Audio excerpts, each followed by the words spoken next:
Hello students. Again I am here with the chemistry of class 11th. As you know that in the previous class we discussed basic information about mole concept, है ना.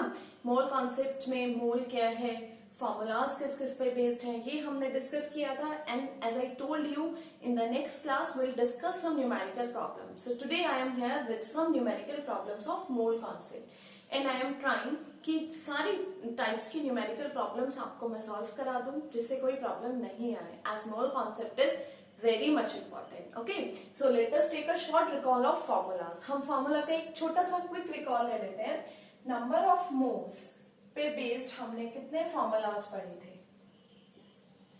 4 formulas पढ़े थे. n is equals to mass divided by GAM when we are talking about atom. जब हम atom की बात करते हैं देन नंबर ऑफ मोल्स किसके इक्वल हो जाता है? That is equals to mass divided by gram atomic mass. When we are talking about molecule then number of moles is equals to mass divided by GMM.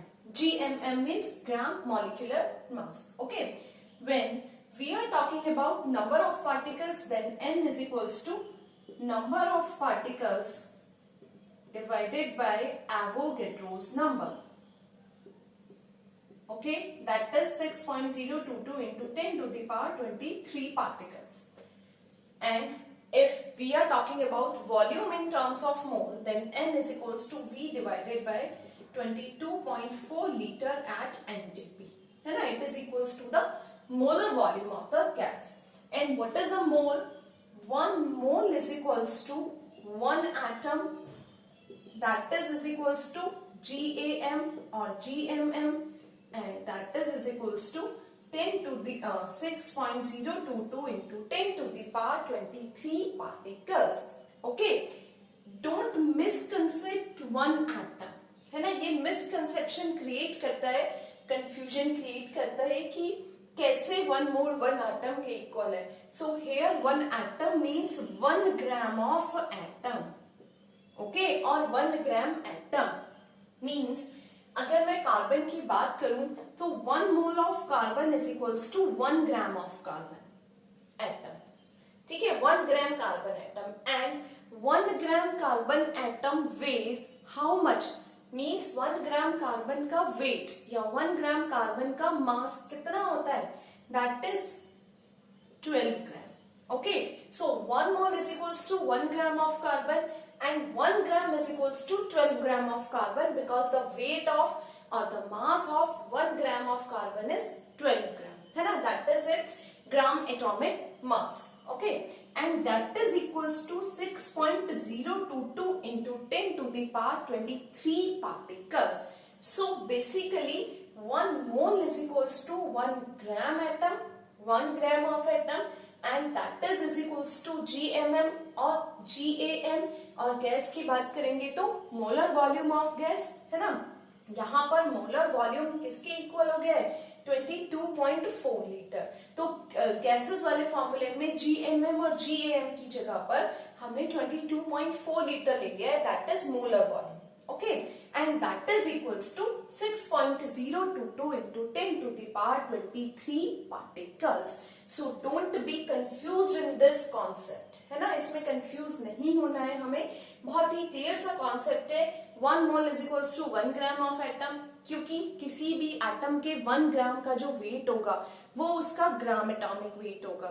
किसी भी molecule के 1 ग्राम का जो wait होगा वो उसका ग्राम मॉलिक्यूलर वेट होगा और ग्राम मॉलिक्यूलर मास होगा. ओके, मैंने आपको डे 1 ही बताया था न्यूमेरिकल्स प्रॉब्लम में मास एंड वेट की जब हम बात करते हैं ना तो एक ही मान के चलते हैं. वेट की मैं बात करूंगी तो भी मैं 12 ग्राम लूंगी कार्बन के लिए. मैं उसके एटॉमिक मास की बात करूंगी तो भी मैं 12 ग्राम लूंगी. ठीक है, तो यहाँ पे ये बात याद रखिएगा. Then that is equals to 6.022 into 10 to the power 23 particles. So here we have 4 formulas. है ना, एक बार फटाफट से हमने इनको रिकॉल कर लिया है. आई होप आपने इसको राइट डाउन कर लिया होगा.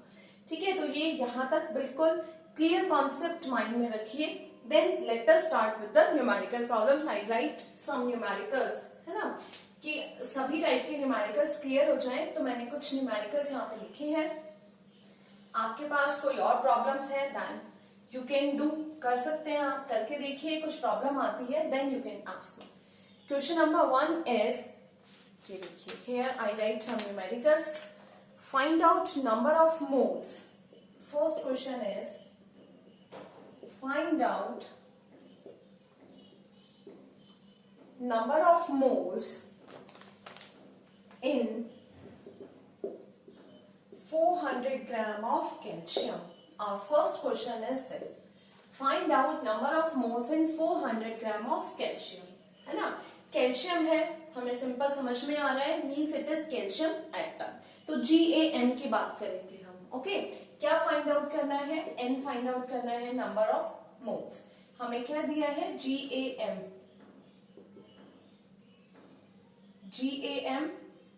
हमें पता है GaM कैल्शियम का क्या होता है, दैट इज 40 ग्राम। मास आपको कैल्शियम के लिए यहां पर दिया है 400 ग्राम। ओके, सो फाइंड आउट कीजिए, हमें पता है N is equals to mass divided by GaM, that is 400 divided by 40।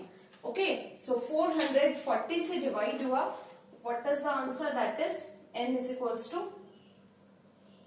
10 moles. Clear है, सिंपल फॉर्मूला अप्लाई किया हमने, N is equals to mass divided by GaM, because जो गिवन है ये मास होता है, गिवन वेट है या गिवन मास है, उसको हम मास के प्लेस पे लिखेंगे, एटम है देन GaM, मॉलिक्यूल है देन GMM। ओके, हम यहाँ पर यूनिटरी मेथड से भी इसको सॉल्व कर सकते हैं। यूनिटरी मेथड से आप इसको कैसे सॉल्व करेंगे, देखिए, as we know that 40 gram of calcium contain 1 mole। ठीक है, ये हमें पता है कि 40 ग्राम ऑफ कैल्शियम में 1 मोल होता है, या 40 gram of calcium is equals to 1 mole, 1 mole के इक्वल होगा। So 400 gram of calcium contain, और 400 gram of calcium is equals to how much, आपको पता है ये कैसे फाइंड आउट करते हैं, यहाँ पे हम, that is this divided by this multiply by this, 40 into 400, that is again 10 moles. Got it? तो याद रखिए, हमारे पास दो मेथड्स हैं, किसी भी न्यूमेरिकल को हम डायरेक्ट फॉर्मूले से भी कर सकते हैं, and we can do by unitary method also. Unitary method भी हम अप्लाई कर सकते हैं, बिकॉज हमें पता है 1 mole is equals to 1 gram atom, and 1 gram atom means GaM of the atom or GMM of the molecule, and that is equals to 6.022 into 10 to the power 23 particles। Okay, सो उस basis पे आप unitary method भी यहाँ पर apply कर सकते हैं। Okay, बहुत सिंपल सा क्वेश्चन है, number of moles find out करना है। Number of moles find out करने के लिए आपको 400 ग्राम दिया है कैल्शियम का, as we know that 40 gram is the GaM of calcium. So 40 gram of calcium में 1 मोल है, 400 ग्राम ऑफ कैल्शियम में कितने मोल्स हो जाएंगे, दैट इज 10 मोल्स। देख लीजिए, दोनों मेथड्स आपके सामने हैं, जो आपको इजी लगे you can try that method. Okay, और आप चाहें तो दोनों मेथड को यूज कर सकते हैं, because at some places in some numericals हमें ये वाला मेथड अप्लाई करना पड़ता है, यूनिटरी मेथड ना, इजी करने के लिए, या न्यूमेरिकल से भी हम कर सकते हैं। ठीक है, या ऐसा भी हो सकता है हमें दोनों अप्लाई करने हो, तो आप दोनों को एक बार अच्छे से देख लीजिए। नेक्स्ट क्वेश्चन पे चलते हैं। Next question is, our next question is for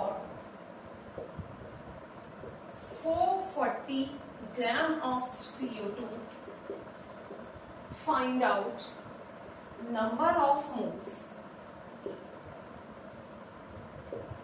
देख लीजिए, 440 ग्राम ऑफ CO2, यहां पर CO2 की बात की है। CO2 is a molecule not an atom, है ना, एटम नहीं है, मॉलिक्यूल है, बिकॉज दो एटम्स से मिलके बना है, carbon and oxygen. Here mass of CO2 is equals to 440 gram.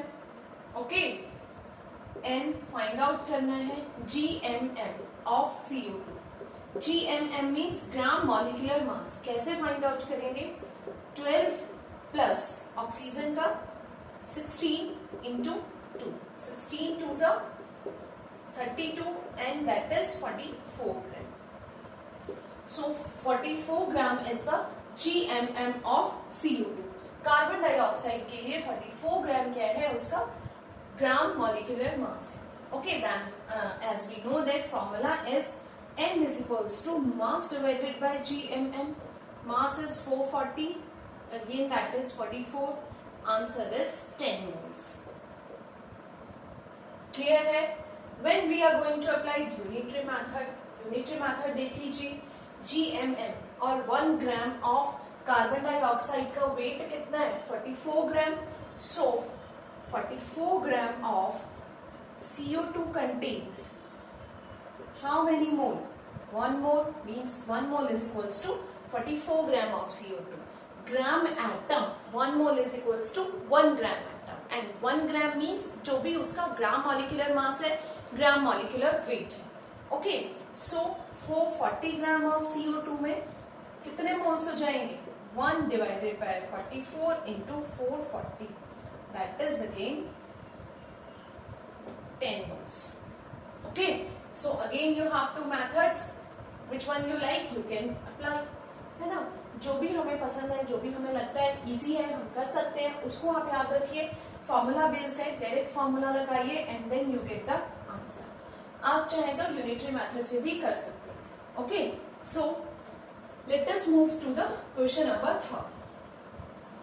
Starting में बेसिक से लेके चल रही हूँ, बहुत इजी न्यूमेरिकल सबसे पहले आपको करा रही हूँ, जिससे आपका बेस क्लियर हो जाए मोल कॉन्सेप्ट के लिए, है ना. Because next topic we have stoichiometric questions. Stoichiometric questions में मोल कॉन्सेप्ट थोड़ा सा कॉम्प्लिकेट हो जाता है, तो पहले हम बेसिक समझ लें, उसके बाद हम कॉम्प्लिकेशंस पे जाएंगे. ठीक है, so the next question is 4480 litre of CO2 at NTPs. Find out the number of moles. That is the question number 3. Okay, so question number 3 is what? 4480 liter of CO2 at NTP. Find out number of moles. है ना? Again we have to find out the N. Again हमें number of moles find out करने हैं, but यहाँ पर volume दिया है. Volume of carbon dioxide is 4480 litre. याद रखिए फॉर्मूला जब हम एनटीपीज के लिए फाइंड आउट करते हैं, दैट इज 22.4 लीटर, है ना. तो 22.4 litre, because this value is in litre. इस वैल्यू को आपको लीटर में कन्वर्ट करके ही क्वेश्चन को कंप्लीट करना है. यहाँ पर डायरेक्टली लीटर में गिवन है. अगर ये वैल्यू मिलीलीटर में होती देन हम क्या करते, 1 litre is equals to 1 millilitre is equals to 1/1000 litre. So 4480 को 1000 से डिवाइड कर देते and we get the answer in litre. Litre में आंसर आ जाता. मैंने आपको यूनिट कन्वर्जन कराया था मास का, वॉल्यूम का, है ना. तो वहां से आप यूनिट कन्वर्जन याद रखिए. सेंटीमीटर क्यूब में है, मिलीलीटर में है, मीटर क्यूब में है. You have to convert first this volume in litre, because as at NTP molar volume किसके इक्वल है, 22.4 लीटर के इक्वल है. तो लीटर में वैल्यू है, आपको लीटर में कन्वर्ट करना पड़ेगा. ठीक है, तो यहाँ पे तो डायरेक्टली लीटर में कन्वर्ट था. मिलीलीटर में होगा तो भी आप लीटर में कन्वर्ट कीजिएगा. सेंटीमीटर क्यूब में होगा देन ऑल्सो. तो फॉर्मूला हमारा ये है. फॉर्मूले के अकॉर्डिंग फाइंड आउट कर दीजिए. 4480 डिवाइडेड बाय 22.4. Got it. जब आप इसको डिवाइड करेंगे तो डिवाइड करने के बाद आपका 2 4 8, 2 2 4, 2 2 4, ये आपका 200 लीटर आ जाएगा. यहाँ से हम point. So n is equals to 200 litre. यहाँ पे नंबर ऑफ मोल्स किसके इक्वल है, मोलर वॉल्यूम के इक्वल है. तो मोलर वॉल्यूम की बात कर रहे हैं तो मोलर वॉल्यूम बेसिकली मोल्स की यूनिट होती नहीं है, बिकॉज ये भी लीटर में है, ये भी लीटर में है, तो लीटर से लीटर कैंसिल आउट हो जाएगा. Then your answer is 200 only. Okay, तो याद रखिए गैसेस के लिए वॉल्यूम हमारा मोलर वॉल्यूम के इक्वल है. Molar volume is 22.4 litre at NTP. Quantities, है ना। तो आपको सिंपल वैल्यू फाइंड आउट करना है। सिर्फ वॉल्यूम में कॉम्प्लिकेशंस हो सकते हैं। कॉम्प्लिकेशन मीन्स हो सकते हैं वैल्यू मिलीलीटर में हो, सेंटीमीटर क्यूब में हो, then we need to change accordingly into the litre. ठीक है, अकॉर्डिंगली हम लीटर में फाइंड आउट कर लेंगे। 3 क्वेश्चंस अभी तक मैंने आपको कराया, तीनों बहुत बेसिक लेवल के हैं, बहुत ज्यादा बेसिक है। अगर आपको समझ में आ गए होंगे तो आप आगे के लिए बहुत इजी हो जाएंगे क्वेश्चंस को समझना। ओके, सो याद रखिए अभी तक हम इसी बेस पे चल रहे हैं, इसी पे फॉर्मूलाज फाइंड आउट कर रहे हैं या number of moles. Okay, so let us move to the next question. Next question is 12.046 into 10 to the power 23 atoms of C4 इतने atoms of calcium, find out number of moles। find out number of moles। आपको number of atoms दे दिया calcium के लिए, ठीक है। Calcium के लिए number of atom कितने दिए हैं? 12.046 into 10 to the power 23। मास हमें पता है कैल्शियम का 40 ग्राम होगा मोलर मास। इसको मैं GAM लिख देती हूँ, इजी होगा। ओके, GAM हमें क्या फाइंड आउट करना है? Number of moles find out करने हैं, ठीक है। याद रखिए जब भी हमें नंबर ऑफ एटम्स गिवन है, नंबर ऑफ पार्टिकल्स गिवन है, ठीक है, और नंबर ऑफ आयंस गिवन है and number of moles find out करना है, तो हमारे पास क्या फॉर्मूला है? Number of moles is equals to number of particles. यहाँ पर पार्टिकल्स की जगह नंबर ऑफ एटम्स हो सकता है, नंबर ऑफ मॉलिक्यूल्स हो सकता है, ठीक है। तो ये याद रखिएगा, डिवाइडेड बाय एवोगैड्रो नंबर। यहां पर हमें नंबर ऑफ पार्टिकल्स गिवन नहीं है, नंबर ऑफ एटम्स गिवन है, then we can replace particles from the atom. ये फॉर्मूला हमें कब अप्लाई करना है? जब नंबर ऑफ पार्टिकल्स गिवन हो, नंबर ऑफ एटम्स गिवन हो, नंबर ऑफ मॉलिक्यूल्स गिवन हो और नंबर ऑफ आयंस गिवन हो। मींस नंबर गिवन होगा तो ये वाला फॉर्मूला हम अप्लाई करेंगे। नंबर ऑफ एटम्स कितना है? That is 12.046 into 10 to the power 23, that is 6.022 into 10 to the power 23। Power से पावर कैंसिल, ये कैंसिल हुआ, कितना आया? 3 2 6, 3 2 6, 3 6 2 से होगा, 2 2 4, 2 2 4, 2 6 12, है ना। तो अबाउट आपका 2 आ जाएगा। Number of moles is 2। Okay, yes. तो याद रखिए जब भी हमें नंबर ऑफ पार्टिकल्स गिवन है, नंबर ऑफ एटम्स गिवन है, नंबर ऑफ आयंस गिवन है, number of moles find out करना है, क्या ऐसा भी हो सकता है कि आपको इसमें बोला जाए find out the mass, find out the mass of calcium atom. ये भी क्वेश्चन हो सकता है। अभी तक तो हमने सिंपल क्वेश्चन लिया था कि हमें सीधा सीधा number of moles find out करना है, तो हमने डिवाइड कर दिया, then we get the answer in number of moles.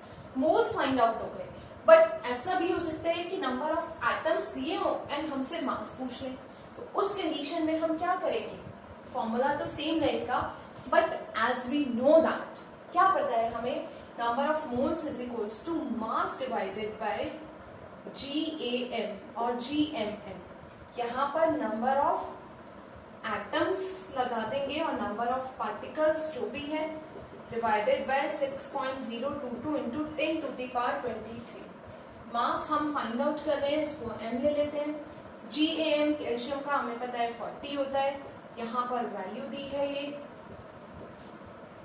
And divided में 6.022 into 10 to the power 23।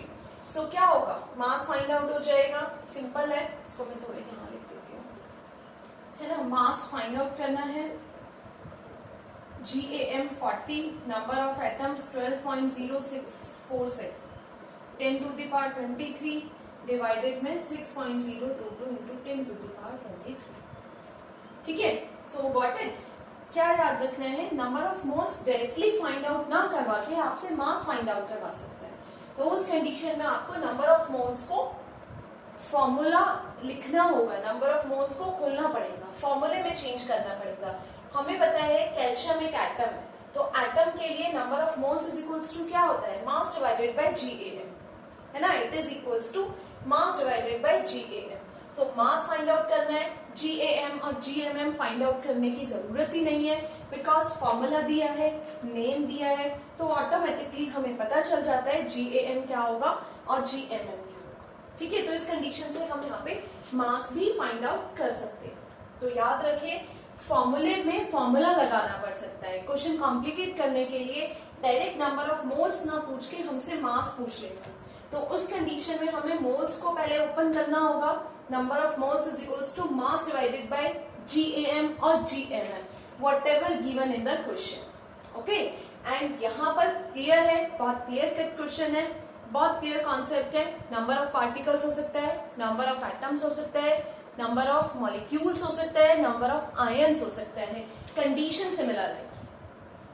ठीक है, इसकी जगह कोई भी वर्ड यूज करे, आपको समझ जाना है। Number of atoms find out करना है तो भी यही formula, number of molecules find out करना है तो भी यही formula, number of particles find out करना है दैन सिमिलर फॉर्मूला आल्सो।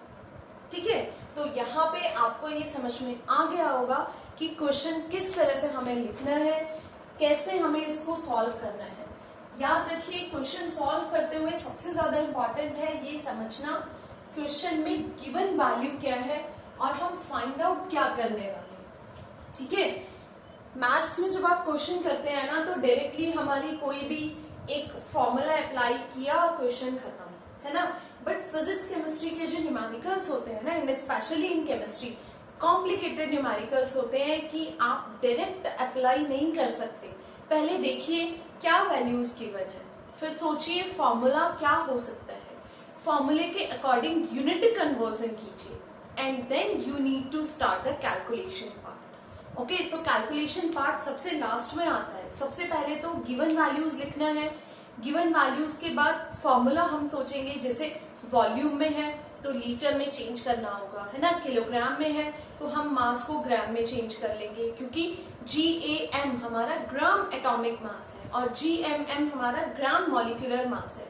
तो मास या वेट जो क्वेश्चन में गिवन है, अगर वो किलोग्राम में है, then you need to convert it into gram also. आपको उसको भी ग्राम में कन्वर्ट करना होगा फॉर्मूले को वेरीफाई करने के लिए, है ना। सपोज नंबर ऑफ मोल्स निकाल रहे हैं, आपको दे दिया 20 kg ऑफ कैल्शियम, एंड हमें पता है GAM 40 होता है ग्राम, तो 20 किलोग्राम को पहले ग्राम में कन्वर्ट करना होगा, तभी तो आप number of moles find out करेंगे। क्योंकि ये जो है हमारा, ये GAM है और GAM means gram atomic mass, means atomic mass in the form of gram. ठीक है, तो यूनिट कन्वर्जन कर लेंगे। आफ्टर यूनिट कन्वर्जन हम वैल्यूज पुट ऑन करेंगे and then we need to start calculation. हम क्या करते हैं, जैसे ही क्वेश्चन देखते हैं फटाफट से जो भी हमारे माइंड में आता है उसको लिखते हैं और कैलकुलेशन करना स्टार्ट कर देते हैं। कैलकुलेशन स्टार्ट करेंगे तो कैलकुलेशन स्टार्ट करने में प्रॉब्लम आएगी ही आएगी, और मोल कॉन्सेप्ट के अकॉर्डिंग आपको क्या करना है, जब मोल कॉन्सेप्ट कर रहे हैं तो क्योंकि हमारे पास एक बिगर वैल्यू है ना, तो सबसे पहले आप इनकी पावर्स को सिंप्लीफाई कर लीजिए। इसको किस तरह से सिंप्लीफाई कर सकते हैं, पहले ही पावर्स को इन्वॉल्व मत कीजिए, पॉइंट को कैंसिल आउट करने की कोशिश कीजिए, इस नंबर को स्मॉलर करने की कोशिश कीजिए, देन आप सही जाएंगे और सही आंसर आएगा। स्टार्टिंग में ही हम पावर इन्वॉल्व करके और बड़ी डिजिट से कैलकुलेशन स्टार्ट कर देंगे, देन चांसेस हैं कि वो गलत हो जाए। ओके, बहुत छोटी छोटी बातें होती हैं जिससे न्यूमेरिकल्स हम कर पाते हैं या नहीं कर पाते हैं, डिपेंड करता है कितना हम समझते हैं। नेक्स्ट क्वेश्चन हम ले लेते हैं। नेक्स्ट क्वेश्चन ये है, एट NTP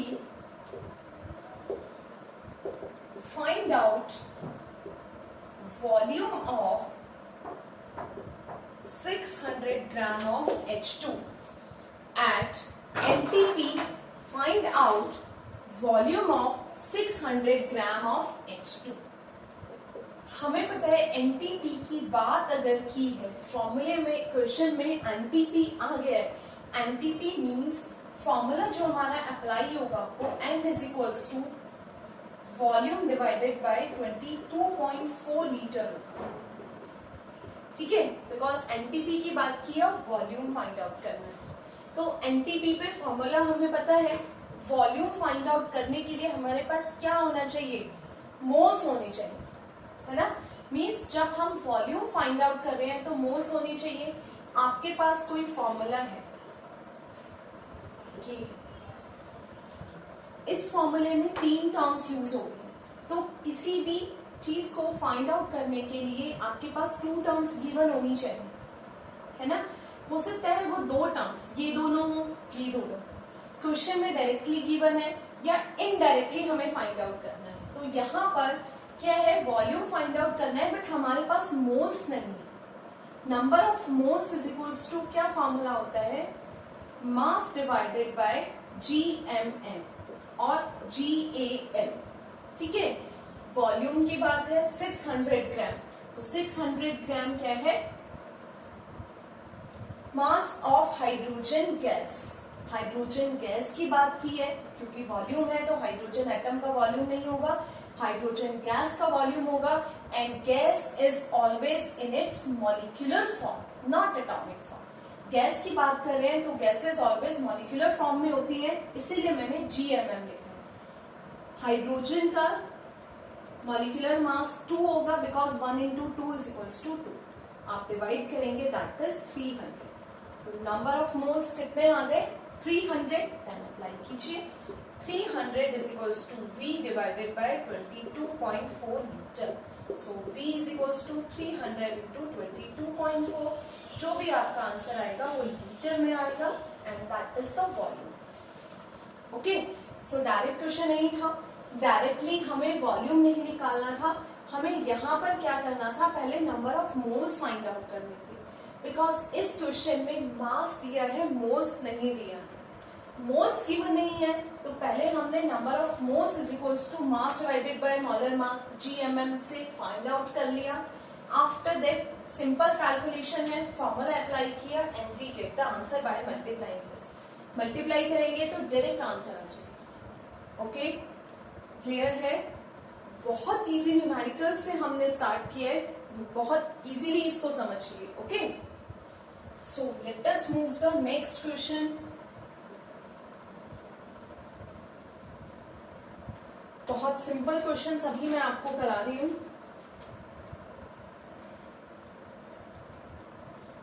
5 क्वेश्चंस मैंने आपको कराए हैं, जिसमें कि 1, 2, 3 सिंपल न्यूमेरिकल्स, 1, 2, 3, 4 जो 4 फॉर्मूलाज हमने पढ़े थे वो डायरेक्टली 4 फॉर्मूलाज पे बेस्ड थे, है ना, जिसमें हमें डायरेक्ट वैल्यूज निकालनी थी।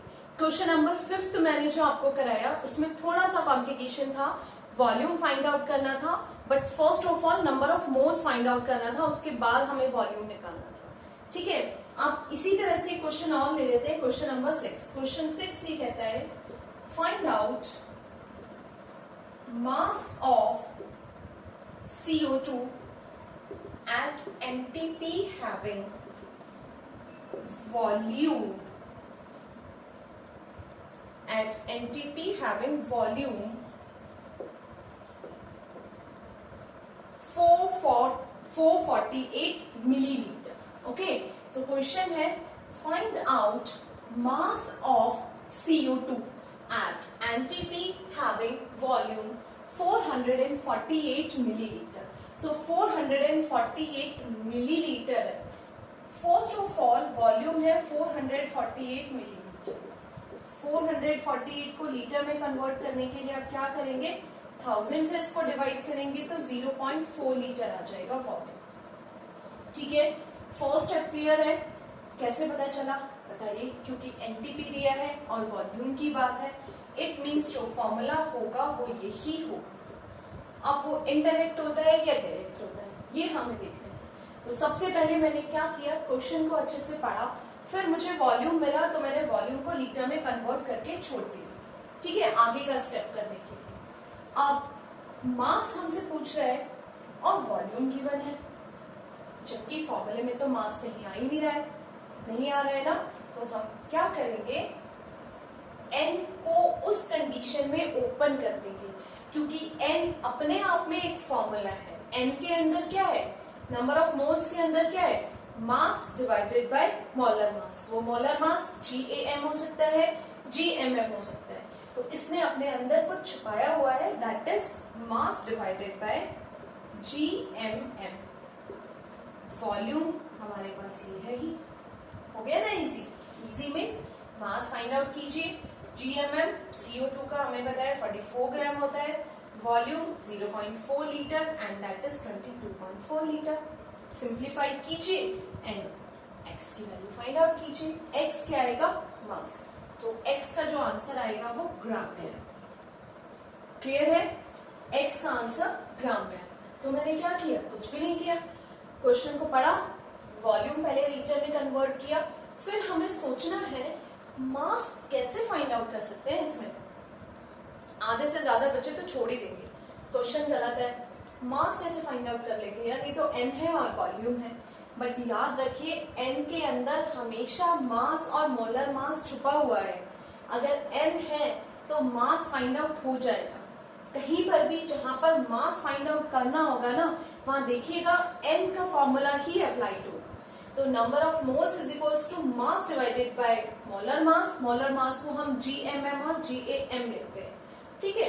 V is equals to this, तो x की वैल्यू रखिए और फटाफट से आंसर फाइंड आउट कर दीजिए। इजी कॉन्सेप्ट है, ठीक है। क्लियर हुआ ये क्वेश्चन। x जो आएगा वो आपका ग्राम में होगा। ग्राम में होगा मीन्स जो x की वैल्यू आएगी ना, वो x की वैल्यू क्या होगी, वो हमारा ग्राम में मास होगा, जो हमें इस क्वेश्चन में फाइंड आउट करना था।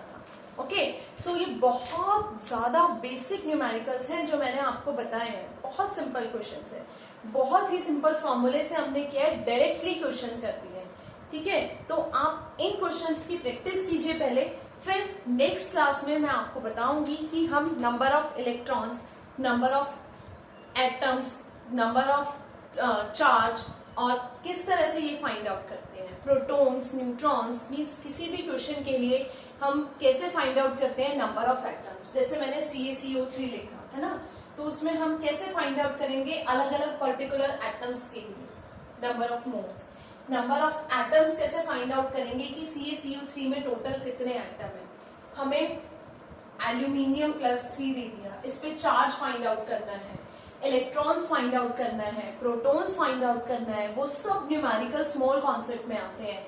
जब आपको मास में कोई वैल्यू दी हो, नंबर ऑफ मोल्स दिए और आपसे पूछ रहे कि इस पे कितना चार्ज होगा, नंबर ऑफ इलेक्ट्रॉन्स कितने होंगे इसमें, नंबर ऑफ प्रोटॉन्स कितने होंगे, या नंबर ऑफ एटम्स कितने होंगे, ठीक है। तो वो सब हमारा कॉम्प्लिकेशंस वाला पार्ट है, जिसमें थोड़ा सा ध्यान देके न्यूमेरिकल्स करने होंगे।